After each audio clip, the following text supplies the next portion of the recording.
Creme came just in time to say hello. This is Josh and you're watching Guitars Ruin Lives. I'm in a bit of a somber mood. Lost a family friend unexpectedly yesterday. Shocking stuff, pretty young guy. So it's been a weird weekend, uncomfortable. But I wanted to keep talking to everybody and keep talking about guitars and all that. So bear with the weird mood I'm in. This video is called something like I've bought my last new pair of DiMarzio pickups, maybe. So interesting thing, you know, the whole point of this channel is that guitars don't happen in a vacuum on YouTube. They happen in real life, and all kinds of stuff happens in real life. So had gotten these pickups on sale and just wanted to try them, wanted to try something different. You've seen the story perhaps. You know, I put them in my 594, which is the last guitar that a Steve Vai set was ever designed to be in. It's designed to be in a floating tremolo 24 fret guitar made out of, you know, styrofoam or whatever those gems are made out of. So I got it and the sound was cool. It did the DiMarzio thing, which is kind of like, they kind of take over. Not all of them, but the higher output ones, they're definitely designed to be like, this is what your guitar sounds like now. So I was willing to work with it and learn from it. But then my dog ate 12.8 ounces of dark chocolate and had to get his stomach evacuated and eat charcoal and all that stuff. That was pricey, so it was just like, you know, I don't need these and I'm not loving them. I immediately was like, they just didn't feel right in the guitar. They didn't, and I mean that in the most esoteric sense. It was like, it felt like, you know, sometimes you feel like your guitar's happy, it's like a dog, and sometimes you're like, that guitar's just not happy. You just wasn't happy with them in there, so I went back to the stock and they sound better than ever, which of course is in my head, or is it? So there's that, but also I had Caleb Matthews here is a local guy and follows my channel closely, which I appreciate stupendously to an enormous degree, and he made the comment about Larry DiMarzio and the double cream patent. If you haven't read about this or whatever, then go ahead and do it. And I was vaguely aware of it, you know, and I'm no expert on the subject now, and I've never heard Larry's rebuttal, but I think the fact that he's never seemed to make a very public rebuttal about it kind of is testimony to the fact that he kind of wants to keep them down low. So according to what I read, for what it's worth, of course Creme pickups, like any guitar part ever, all these hallowed things, they're just around because of what was available industrially at the time. Guitar manufacturers back in the 50s and 60s, it just wasn't that huge business. And so they weren't getting to call the shots about what materials were made out of and all that stuff. There wasn't the internet to be able to hyper specifically source things and all that stuff. So they made use what was available, and Gibson had, as far as I know, the first cream top pickups. And then Larry DiMarzio goes, and I don't know that he ever outright claimed I invented that, but he files for a patent on the appearance of it. And I wouldn't, you know, if Gibson had done it, it would have seemed kind of shisty, but I wouldn't really fault him for it, because especially again back then, you know, that appearance was so incredibly different to the appearance of black pickup bobbins, which were the common, and which earlier on wouldn't have even been exposed until people started intentionally taking the covers off of their pickups, their humbucking pickups, to get more output, more high-end, all the things that you get from an uncovered pickup versus a covered one. So I would have gotten it, but yeah, there's just no way around the fact that he didn't invent those, and that really has sat kind of nasty with me since I posted that last video about these DiMarzio pickups. So my hope was always that eventually DiMarzio would notice that I was, now I'm not promoting them per se, but I definitely have just made an arbitrary decision to be in their ecosystem, like you might decide arbitrarily to be in the Apple ecosystem, and there are things you love about them, and you basically love the company and the way that they do things, even though you might have certain things you don't like about their product or whatever. But it was a basically arbitrary decision. And I hope that out of that arbitrary decision and the exposure that I have brought to some of their products, which honestly, even though my production value is zero, I have some of, not all, but in some of the videos, some of the pickups that they have, my videos are as well viewed and in my opinion as informative as any, as far as what does this pickup actually do, instead of running it through 10 billion pieces of equipment or software or whatever so that you have no idea what the pickup is actually doing. So if they ever were thinking of maybe sending me a free pair of pickups, I mean, they could still do that, but this might change their mind. Yeah, so that just put a bad taste in my mouth for sure, you know, to think about that. And, you know, do you blame an entire company for the sins of the owner? Sometimes you do, sometimes you don't. I think the bigger thing that it tells me, because that piece of information lodged itself in my brain so deeply this time around, again, it wasn't my first time hearing it, but because of that, and because I feel so willing to say, like, yeah, I don't really need to do that anymore, I think what that really tells me is that I'm just curious about other things. At this point, I look through DiMarzios' website, all the pickups, except for the newest ones that have come out, you know, John Petrucci's 38th set of pickups that comes out with every new album, or the same for Joe Satriani. Other than those and the other newest ones, the artists from Periphery and from, can't think of the dude, whatever, the new guys, Polyphia.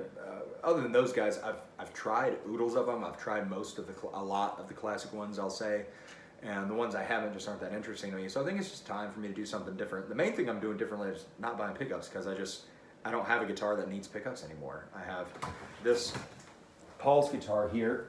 Still has old vintage DiMarzios in it, and this guitar is, talk about a happy guitar. I'll tell you about that later. Not much to say, but this guitar now has one volume, the 3-way switch, and these vintage DiMarzio Super Distortion PAF set, and it just sounds like the way the good Lord intended it. It's just a happy guitar. There's no reason to mess with it. Besides that, my only humbucking guitar is my 594, and it's happy. It's the way that it's supposed to be. So until I find another, you know, maybe I find a cheapo old Aria Pro with humbucking routes or something like that, until I find a test bed guitar, there's just not going to be much more humbucking experimentation in my life. But in any event, I suppose the point of this, other than the little bit of like ickiness, weirdness about the double cream PAF patent thing and Larry DiMarzio having an agreement, my understanding that he has to send a cease and desist to everyone who does it, that he becomes aware of, in order to keep the patent. I suppose the point of this video is just to say it's interesting for the people watching on the other side, to bring you hopefully some value. It's interesting to think about your gear journey and the things that you have been interested in and the things that at one point totally preoccupied you, and to see how that changes over time, and that, you know, there might have been one point in your playing career where just you had to have brass saddles on everything, you know, if you lived through the 80s or something. But we have different preoccupations that become important and then they fade to the background, and part of that's just the joy of the madness of getting to know your craft and everything that goes into it. But I think it also goes to show you, like, how important is any of it if you can be totally obsessed with something at one point and then at another point it's the furthest thing from your mind. Kind of gives you some perspective, doesn't it? So yeah, that's about that. If y'all have any pickup manufacturers you think I should really know of that are doing something interesting, or that would make it worth it to try and acquire some test bed guitar, I'd love to hear about it. If you have your own stories about, I used to be totally obsessed with this aspect of guitar or that aspect of gear or whatever, and now it's just not important to me, and isn't that funny? I'd like to hear about that too. So to bring it all together again, the point of this channel hopefully is that Guitars Ruin Lives is about what happens when you get the true bug of guitar. Although that could be any passion, it could be cooking, it'd be anything that irreversibly alters the course of your life. It's about that, but it's about guitars in real life, and the point there is that they're for making music. This is a channel masquerading as a gear channel to get you to forget about gear, and of course I'll talk about it some too because I think it's interesting and fun. But in any event, I'll just mention on the way out, this is my old Gibson. It's got a Frankenstein neck.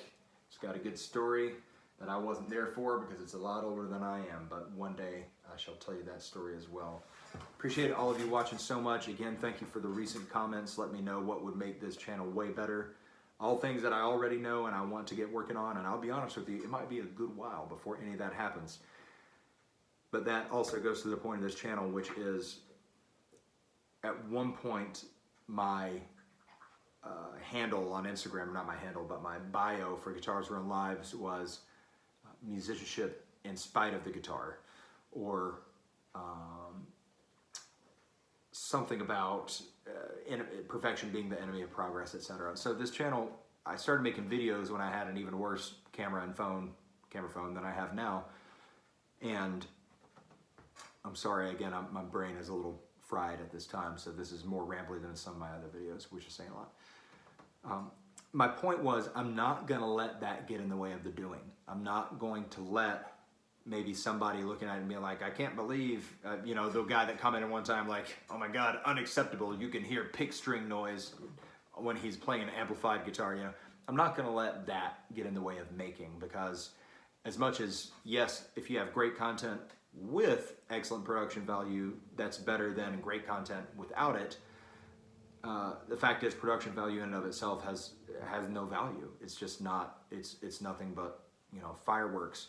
So I also encourage any of you, if you've thought, I kind of want to make a video, but I don't know what I would make or whatever, just do it. Just make something.